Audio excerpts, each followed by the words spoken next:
Okay, Adrian, did you want to have a brief chance to respond to what you've heard before I open up the floor? I think no one had the very first sentence about being a lack of a shared vision, which I think has been going on for a long time, as the other analysts picked up. I think it's been a long-standing thing, and it's what needs changing to get anything done really.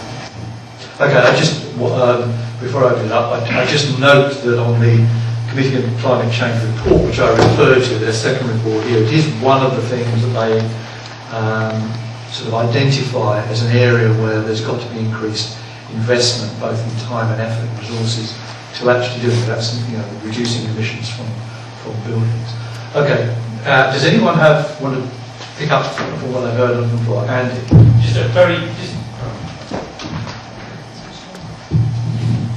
Just a quick point to follow up from what Gary said about how we could tackle insulation within homes and the upcoming unemployment crisis. There's a very good booklet that's just been produced that's on the scan score at the back called 1 Million Climate Jobs Now, and it addresses three areas: sort of retrofitting homes, transport, and energy production. And everyone should go and get a copy of that. Okay. Thank you. Any other from what we've heard? Gentleman down here. To Peter, I was just going to ask what are the top three things that the council is doing on this issue? Well, I think the first one is we're trying to drive up the standards of new houses which are being built.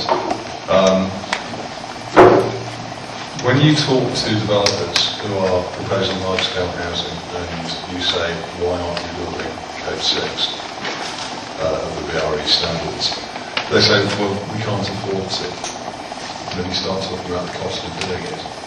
And they can afford to, they just don't want to. What I'd like to see is the coalition government actually saying, we're not going to talk about escalators, we're not going to talk about Code 3 now, Code 6 in 2016. Actually, to say the standard is now this. Second thing is we are looking at the housing stock predominantly on the council-owned houses. There are about 10,000 of those, I think. 10,000 houses. A lot of those have been improved. We would like to improve them further. We are looking at how the council can work in a wider partnership with organisations around Swindon to introduce things like photovoltaic cells.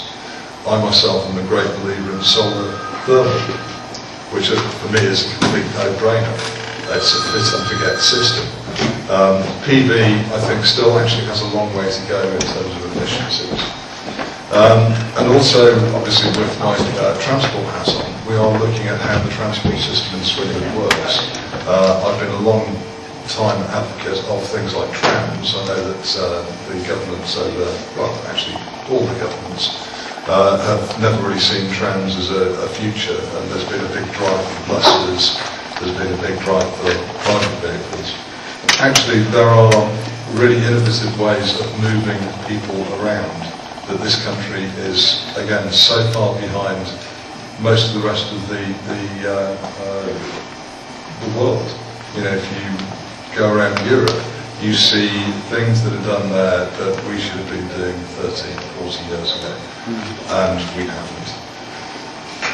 We're playing catch up, but it's an ideal opportunity now for the present government to actually really put its stamp on things and say it's going to change. I hope that both our MPs will sort of support that stance. There's no point asking people to do things. You have to make it the rule. Okay, thank you. Let's just one final quick point, then we'll move on to the next question. I just wondered whether the government is aware that there's a guy in America who's actually produced photovoltaic film, which is a hell of a lot cheaper and lighter and easier to use. Just waiting for investment, I believe. You're aware of that? Because that would make it a lot easier. I think it has been mentioned, I think, a number of times on this, up on the table here, is that the technology does exist. It's a matter of how and when you apply that. But, of course, a lot of the solutions that we need to make to overcoming the impacts of climate change aren't just technological. There are lots of other aspects we need to drive it forward. But I think there is a point about we are playing catch up, and I would actually, everything that I've been involved in for the last 20 years as an advocate would echo that point. Yeah, I just want to build on something Peter said. I think he was spot on in terms about the new build housing. And I spent 10 years representing the Abbey Meads Ward, which was effectively all the new houses in the northern sector. And it's so frustrating because we'll keep talking about how expensive it is to retrospectively fit in improvements, yet as a country we are building huge swathes of houses and therefore just making a bigger problem that we're storing up for ourselves. And we've tried, and Peter's right on the council, to try and talk to the members on this. And I actually agree that I'm speaking as an individual, not necessarily on behalf of all three political parties, but I think we have to be a lot tougher with developers because we will end up having to do it, and it's going to cost a hell of a lot more money further down the line, as well as delaying the time that we make savings. So I'm very supportive of trying to get these things put into place now. And I'm not convinced, well, I'm convinced exactly what Peter said, is that they could really afford it if they were made to do it. Okay, I think let's draw a line on that. Thank you very much for the contributions.